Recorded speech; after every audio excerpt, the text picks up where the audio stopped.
Never mind. Well, you can still wear your wings.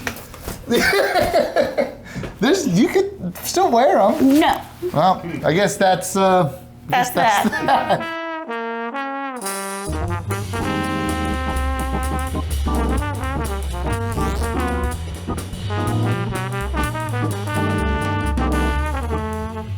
Hey everyone, welcome to another Revival Social Club. My name is Mike Stojic. And I'm Fairy Malia Christie. And somewhere floating around is Dave with the other green fairies. The good green fairy. The good green fairies, because he drank too much absinthe. Yes. So anyway, I guess I gave it away. We're talking about one of the most infamous, most misunderstood spirits of all time, absinthe. Yeah, misunderstood because there's that whole idea that it gets you high and makes you hallucinate. So I just realized we are not going to get high and hallucinate. No, we're definitely not. It doesn't really work like that, guys. It was. Never mind. You can still wear your wings. You could still wear them. No. Well, I guess that's that.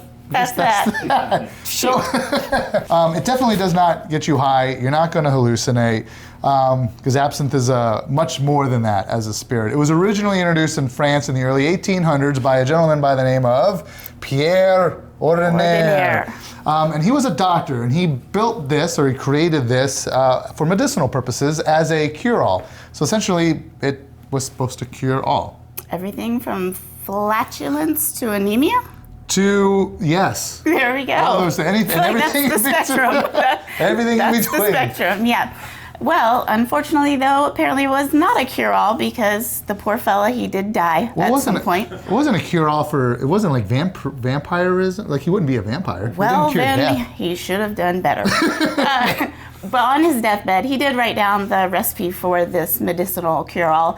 And after he died, Henri Louis Pernod, which we know now, Pernod Ricard, they're huge and they produce a lot of the spirits that we know today.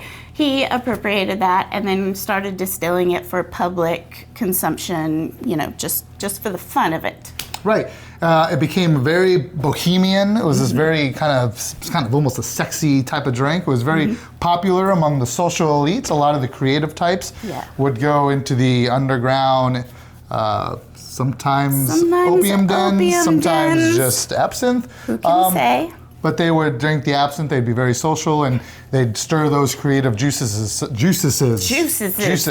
juices. It was juicy in there. Right. But we had people like Vincent van Gogh and Picasso and Sinatra and Hemingway, even modern day, there was Marilyn Manson and Johnny Depp are known to have to enjoy absinthe. And then one of my favorite literary masterminds of all time, Oscar Wilde. Also enjoyed the absinthe. Yes, and he said something, I'm paraphrasing, but it was something about how the first drink, it makes you see the world as you wish it was. The second drink of absinthe, you see the world how it really is. And by the third drink, you just see the world in all the bad ways, and that's just a sad way to be. Jeez, that is a sad. I think of it as a happy thing. Well, then my solution is, what does the fourth drink of it do?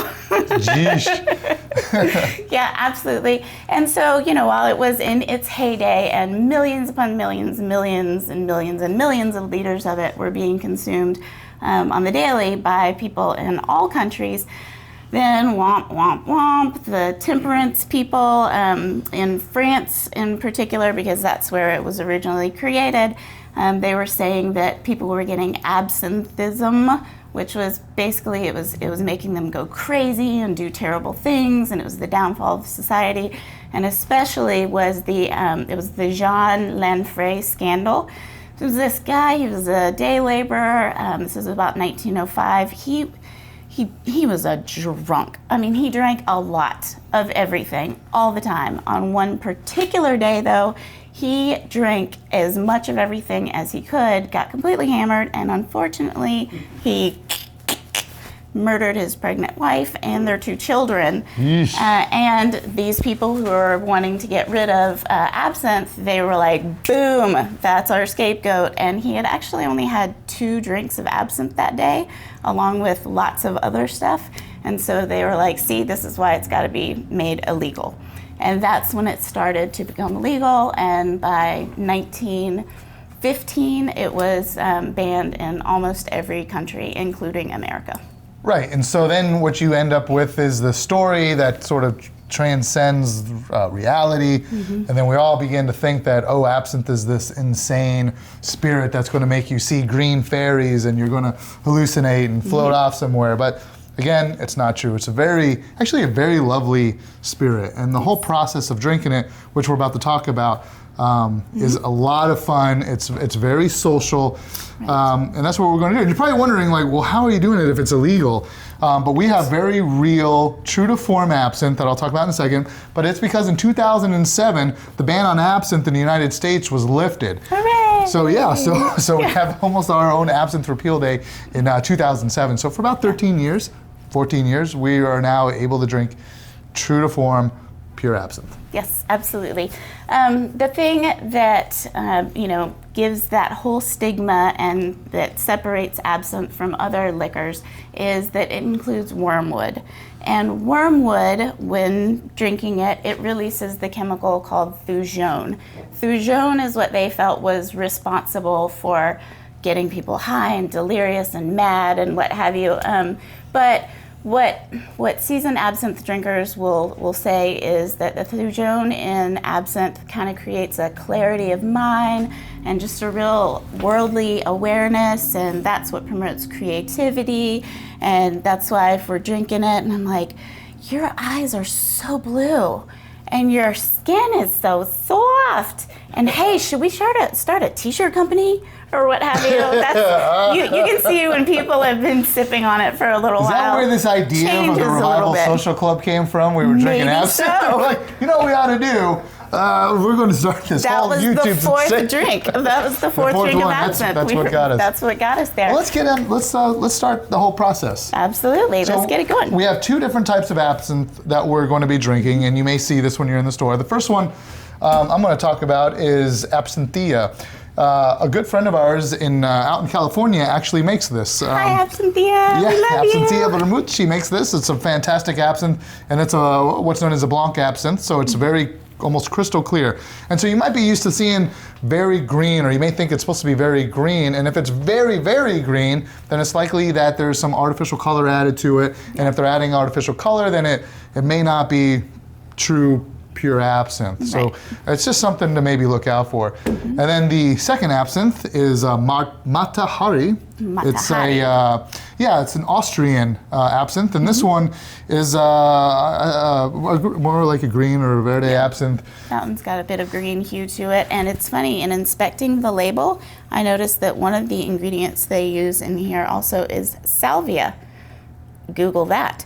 So I'm not sure how that plays into the absinthe experience, but try it out. Send us an email. So the way they get the color the natural way is there's a maceration process after the distillation where they let it steep with the different botanicals, and some of the chlorophyll and other things they're going to be pulled out by the absinthe, and that's going to give it this greenish hue almost, but it won't be a hard green. What you'll see here, it's almost a translucent green, and there is a bit of a spectrum from more of a yellowish green to more of a green, and we'll see what we get. So let's go ahead and let's at least get it set up. Let's chase the green fairy. All right, guys. So we're about to start our drinking experience of absinthe, and what we have here, as I'm sure you've noticed, this is our traditional Absinthe Fountain. And a lot of people think the absinthe is actually in the top of the fountain, but it's not. It's actually ice cold water, which plays an important role to what? Create la louche. La Louche. And la louche is it's what that milky substance that's created as the ice cold water reacts with the absinthe, whether it's a crystal clear absinthe or a green one. It reacts with one of the ingredients in there, specifically the phenol, and that's what starts making it this milky white consistency. And that is why this entire process is the ritual of la louche. Right, so that's what it's called, and that's one of the ways, or one of the indicators to determine whether or not you have true, pure, to form absinthe, is if it does that transformation of color because it's going to start, well, let's actually pour it in before the spoon goes on. Sure. So what we'll do is we'll pour about an ounce because again, most of this absinthe is going to be very high proof, anywhere from about 120, I think is about the medium. Yeah.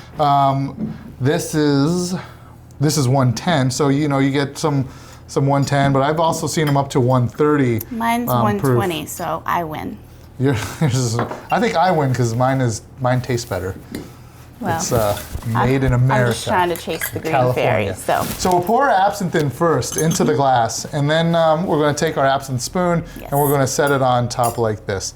Yeah. And after that, then goes on an ice cube, and it's not an ice cube. It's actually a sugar cube. I was going into my next thought about how this is such a just sexy process because every single item, instrument, ingredient is so part of and requisite for La Louche experience. The glasses are absinthe glasses. The spoons are absinthe spoons. The fountain, this is exactly what all of this is made for. And so it's just, I don't know, there's just something so chic and cool about that. Yeah, I mean, it's the whole experience, right? So the aesthetic, I mean, it's extremely pleasing. And so if you're able to see already, Malia's absinthe has that greenish tint to it because they're doing that secondary maceration and allowing those botanicals, the steep, a little bit more into that, or they steep into it. Whereas the Blanc, it's not. There is no additional macerations. But either one it's perfectly fine. Yes. And then again, this is designed to be a social thing. So what you do is you're going to just turn the lever here just a little bit because you want to get a nice drip. And the concept is just like that. So you want it to fill the glass, almost 3 parts to 1 part. This is typically the way I prefer it. Water to absinthe. As you get it to drip, mine's almost a little bit too fast, but you want it to break down the sugar cube at the same rate it's filling the glass. That way it's mixing together and basically creating a nice little absinthe cocktail. And you can already see with mine, the Louche is starting to happen. So that color transformation from being crystal clear to something more milky white is starting to happen. So we already know, and then yours is happening too. But it's green, so it may take a little bit longer. Wow, yours almost looks blue. It's super cool. Yeah, it is. That's really nice. You may have heard about people pouring the absinthe onto the sugar cube and then lighting it on fire. That's actually the Czech way of doing it. There's very different types of absinthe service, and the Czech way, they will light the sugar cube on fire, but anyone who's kind of an absinthe head, kind of a purist, they don't believe in doing that because one, you're burning off the absinthe. It's very, very flammable. You're burning off the absinthe that you'd rather be drinking, and it does nothing to improve or affect the flavor of the absinthe. Right. Hollywood loves it because it does look sexy. I mean, the high proof alcohol is going to burn this very pretty blue flame, and it is really sexy. But again, it does nothing to the flavor of the absinthe and anything you're burning it off. And then also the likelihood of setting yourself on fire is greatly increased because now you have a flaming drink. I mean, and Hollywood loves pyrotechnics. So yeah, but I say this is the traditional method here, and it works, and it's very beautiful, so why mess with it? And you're probably noticing me and Malia moving our glasses around just a little bit, and that's because we want the water to drip on the sugar. We want to get that full dilution. And what that sugar cube is doing is, because absinthe it's very strong, right? So think about when you use mouthwash and you get that in there and you taste mouthwash for a few hours because it almost destroys the palate. Absinthe is doing the same thing but on a much higher scale. Right. Like when I drink absinthe neat, which I don't do very often, like I'm tasting absinthe for the entire day. Oh yes. And if you don't know what absinthe tastes like, think black licorice because of the star anise. The anise in there is very, very, very strong. And if you're drinking that neat especially, you're almost going to lose some of all the other botanicals that are in there because that comes through so much. So the ice water and a little bit of sugar, the whole idea is to make it a much more pleasant and sippable drink. And as you'll see, this probably took as long as it would to make a cocktail. And it's just one process, but the idea is it's supposed to be slow and enjoyable. This is supposed to be a very relaxed and ethereal experience. But I'm relaxed. I haven't even drank it yet, and I'm feeling relaxed. I know. The whole like thing, watching it. It's almost hypnotic. It really watching is. it happen and watching the Louche starts to swirl in the glass. It really it's is. so much fun. So after you're done, you'll notice that we just kind of tipped any remaining sugar that might be in there, and then just give it a good stir so you don't end up with sugar crystals. And then, I don't know, toast to your future and how blue your eyes are and that t-shirt company we're going to And start. hoping I'm going to meet that green fairy one day. Yes. There we go. Cheers. Cheers, guys.